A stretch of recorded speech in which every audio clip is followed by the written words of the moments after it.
दोस्तों, आज की कहानी बहुत ही इंटरेस्टिंग होने वाली है, तो आप सभी लोग वीडियो के लास्ट तक जरूर बने रहिएगा। तो चलिए शुरू करते हैं। आज का टॉपिक है संस्कार। मेरी फाइल कहाँ रख दी तुमने? कब से ढूंढ रहा हूँ। नाराज आदित्य की तेज आवाज़ बाहर बैठक तक आ रही थी। सास ससुर को चाय देती अनु भागकर कमरे में गई। पूरी अलमारी पटक कर बिस्तर पे फैली हुई थी। क्या ढूंढ रहे हैं आदित्य आप? बेवकूफ़ औरत, कब से आवाज़ लगा रहा हूँ, अब आ रही हो? मेरी लाल वाली फाइल कहाँ रख दी तुमने? आपने मुझे कब दी? आश्चर्य से अनु बोली। और ये क्या हालत बना दी कमरे की आपने? मुझसे बहस मत करो, फाइल नहीं मिली तो ये सब बाहर फेंक दूंगा। 1 मिनट रुकिए, मैं ढूंढती हूँ। इधर उधर अनु ने नज़रें दौड़ाई और बेड के पास ही फाइल में दबी लाल फाइल मिल गई। अनु के हाथ से गुस्से से फाइल छीन आदित्य बिना नाश्ता किए ऑफिस चले गए। दुखी अनु ने भी सास ससुर को नाश्ता खिलाया, रसोई समेट दी। अनु और आदित्य की शादी को कुछ समय ही हुआ था। हर तरह से संपन्न ससुराल देख अनु के पापा ने अपनी लाडली की शादी की थी। आदित्य इकलौता बेटा। घर में एक बड़ी ननद थी जिनकी शादी हो चुकी थी। ससुर जी भी नौकरी से रिटायर हो चुके थे। किसी बात की कोई कमी नहीं थी, लेकिन फिर भी अनु खुश नहीं थी। कारण आदित्य का व्यवहार था। जब मूड ठीक होता तो बहुत प्यार से पेश आता और जब मन मुताबिक कुछ नहीं होता तो गुस्सा 7वें आसमान पे होता और जो जी में आता बोल देता। अनु को सास ससुर कान में रुई डाल बैठे रहते।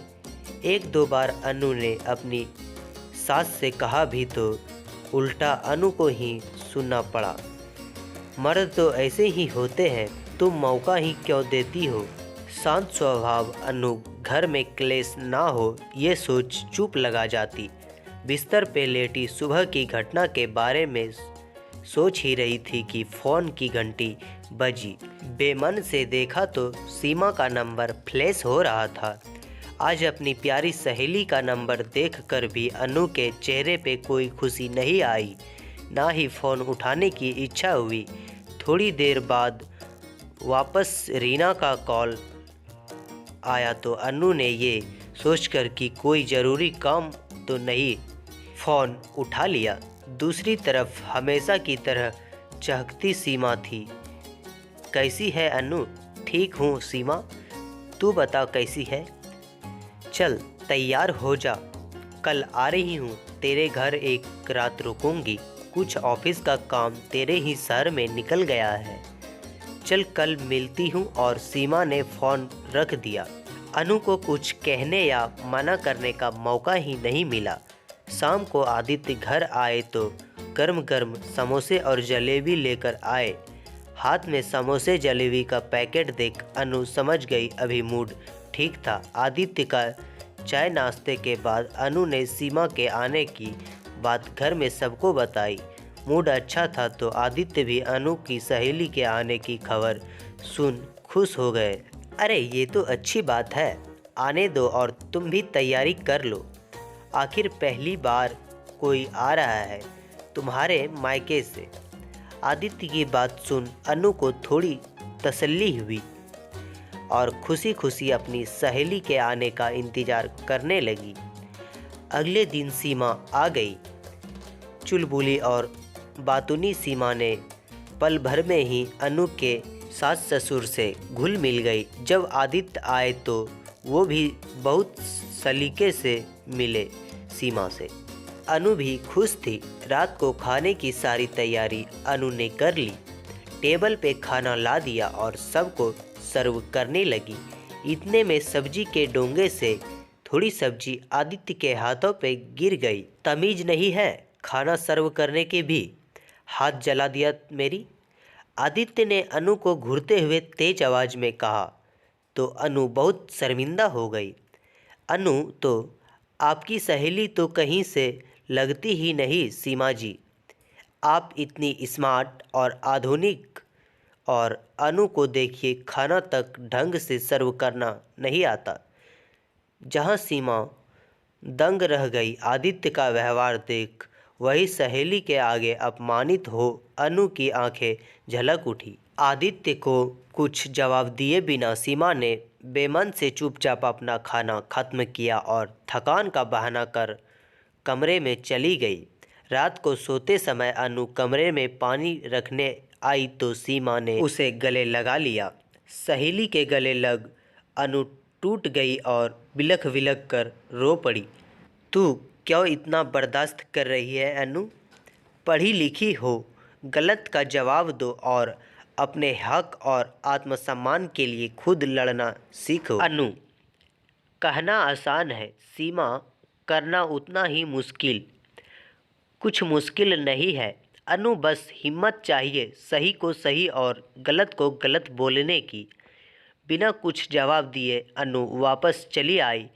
सुबह सीमा को भी निकलना था। नाश्ते के टेबल पे सब बैठे थे और अकेली अनु आलू के पराठे बनाने में व्यस्त थी।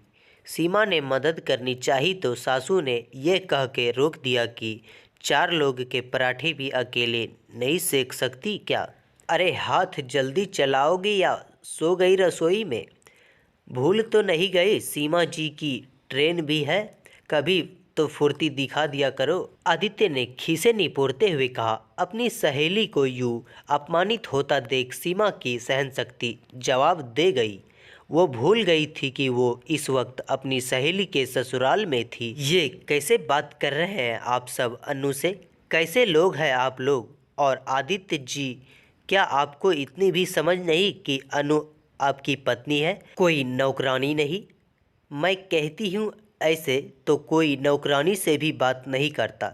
जब मेरे सामने आप ऐसे व्यवहार कर रहे हैं तो मेरे पीछे क्या करते होंगे? चुप हो जा सीमा। क्रोधित सीमा को अनु चुप कराने लगी। मैं क्यों चुप हूँ अनु? ऐसी सहेली बनाती हो बहू तुम? जरा भी तमीज़ और संस्कार नहीं है इसे? समझा दो अपनी सहेली को कि वो सिर्फ मेहमान है और मेहमान दूसरे के घरों के मामले में नहीं बोलते।